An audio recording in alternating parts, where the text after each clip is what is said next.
یک سال از خروج شاه از ایران میگذره و او تا به حال با هیچ رسانه‌ای مصاحبه اختصاصی انجام نداده و اظهار نظر سیاسی نکرده. شاه قصد داره تا با قبول انجام یک مصاحبه اختصاصی یک بار برای همیشه روایت خودش رو از تلاش‌ها و برنامه‌هاش برای پیشرفت ایران و وقایع منجر به انقلاب بیان کنه. در میانه رقابت‌های رسانه‌ای و تلاش روزنامه‌نگاران برای مصاحبه با او، شاه درخواست یک روزنامه‌نگار بریتانیایی رو میپذیره.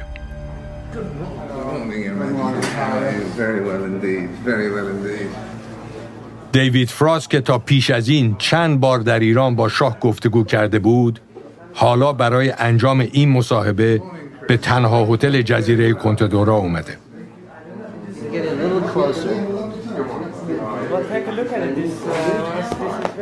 این مصاحبه که قراره در 8 ساعت و در 4 روز مختلف فیلم برداری بشه، تنها در نسخه 1 ساعته از شبکه ABC آمریکا پخش خواهد شد.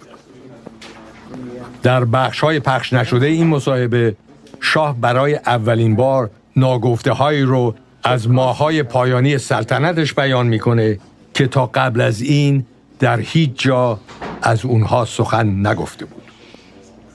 ناگفته‌هایی از شهریور 57 تا زمان ترک ایران که شاه برای اولین بار رویکرد جدیدی در شیوه سلطنتش در پیش گرفت.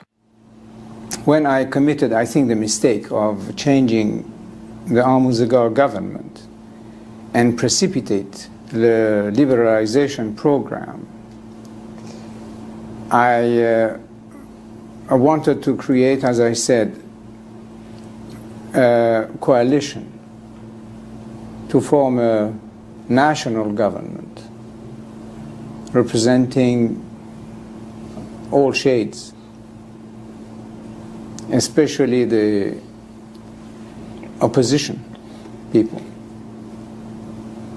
I tried very hard, I worked very hard on that, but it did not come true. And do you think that Mr. Sharif Imami initially at the beginning did the right things or not? Well, you can say yes and you can say no, because it was surrendering on all fronts to everyone, opening the jails and giving freedom to all, and at the same time asking for martial law. So it was a mockery. We had officially the martial law, but it was not put into practice. At what point, you said yesterday from September onwards, but was it really from when Sharif Imami was appointed? At what point did you decide to step back? I mean, Sharif Imami's actions were his actions, yes, or your actions? No. With this government, they started to be on their own completely. He would come and see me, obviously. He would telephone to me. I would telephone to him.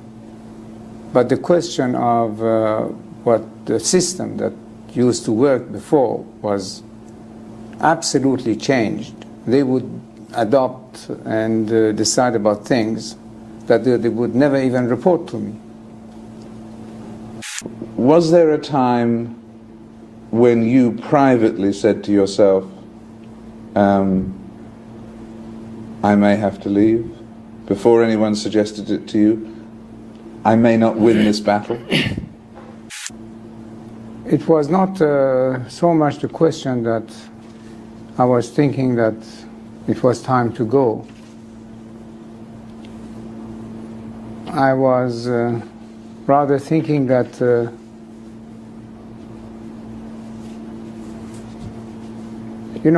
like an end to something. Without thinking of going, you were thinking maybe this is the end of an era. Of something. Of me, of an era, or of something. So the question is that, so all those forces which were liberated, and we should have established this beautiful democracy, where are they today? as I said, either outside the country or in hiding. 1.5 million people, Iranians, have left the country. Not only the rich people, but the best brains of the country, the best minds of the country, they have all left. Everybody who can leave the country is leaving the country.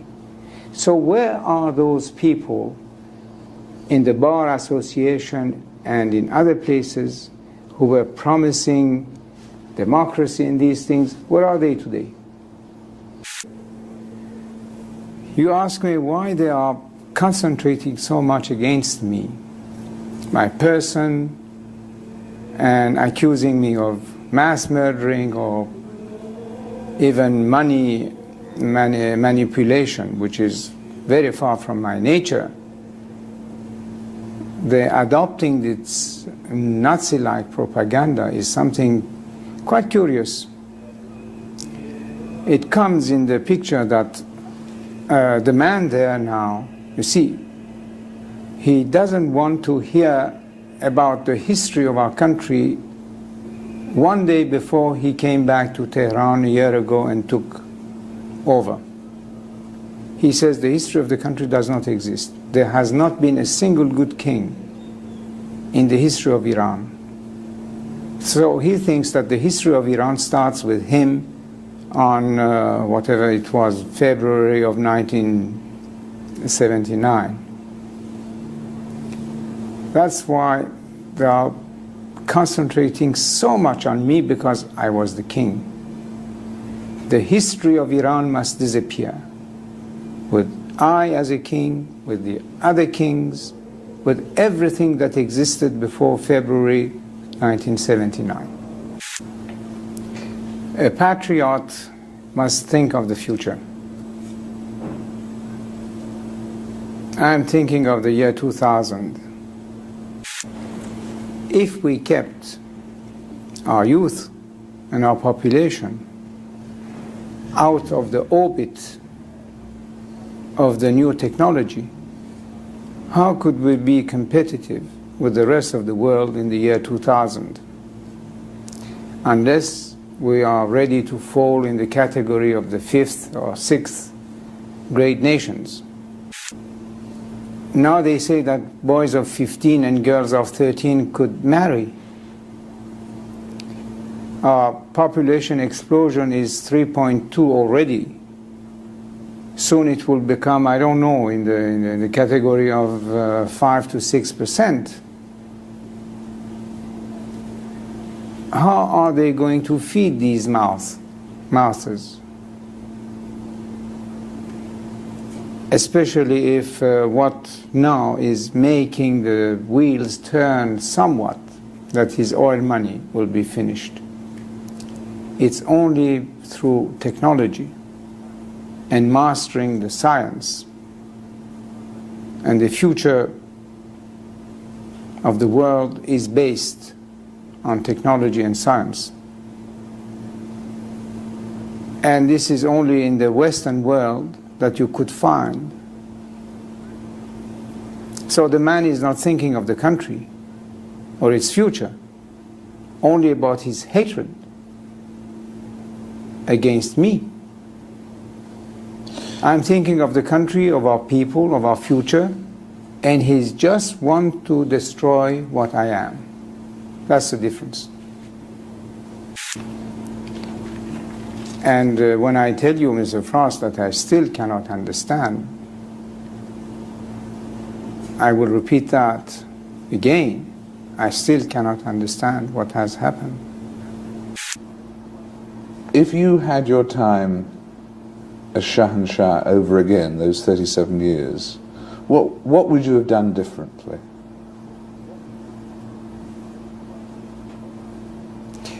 Well, now probably I will say a few things, because something went wrong, obviously. And in addition of either saying the truth or making yourself excuses and all kind of things to defend yourself against the failures, but probably in addition to all the intrigues from within and without, something had gone wrong. And this is what I think about. I have recently published a book in which I elaborate on some of these subjects, but I will tell you now that either we started a little too late the liberalization program, or we started a little too early and too fast. Either we should have started it in 1973 instead of 75 or 6, or at a time of crisis, when we were seeing that things were moving in the direction of complete chaos and anarchy, then to take our time, first to reestablish law, order, and the execution of rule, implementation of rule, and then start to liberalize again. It's one of those two things, but I was following my inner instincts. How do you think future generations of Iranians will view your 37 years? The truth and the reality of history could not be kept always in the shadows. That is impossible. Truth will come out in any case, sooner or later. And at that point, in 50 years' time, how will future Iranians judge you? 50 years, I hope it will be sooner than that. Well, whenever, I was saying, how will your people, after a period, judge you?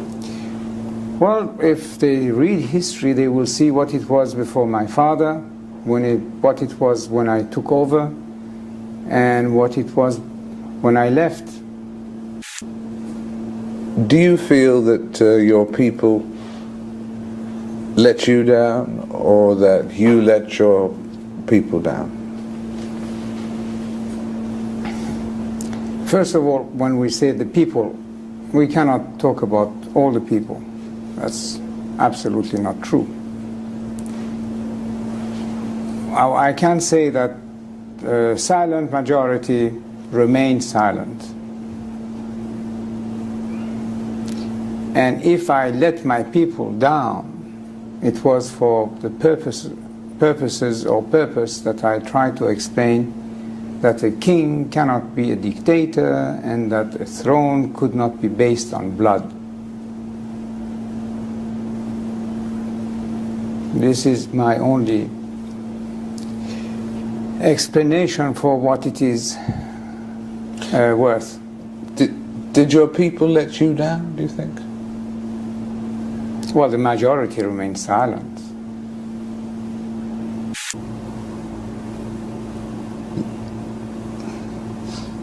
Is the worst thing about being here, thinking of your homeland? Well, here or anywhere outside my country is the same.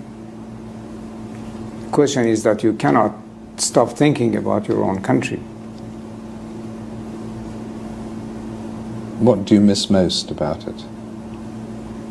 No, what I miss, or what makes me really cry, is that we could have been this year, surely by the end of '82, something quite viable. And what are we now?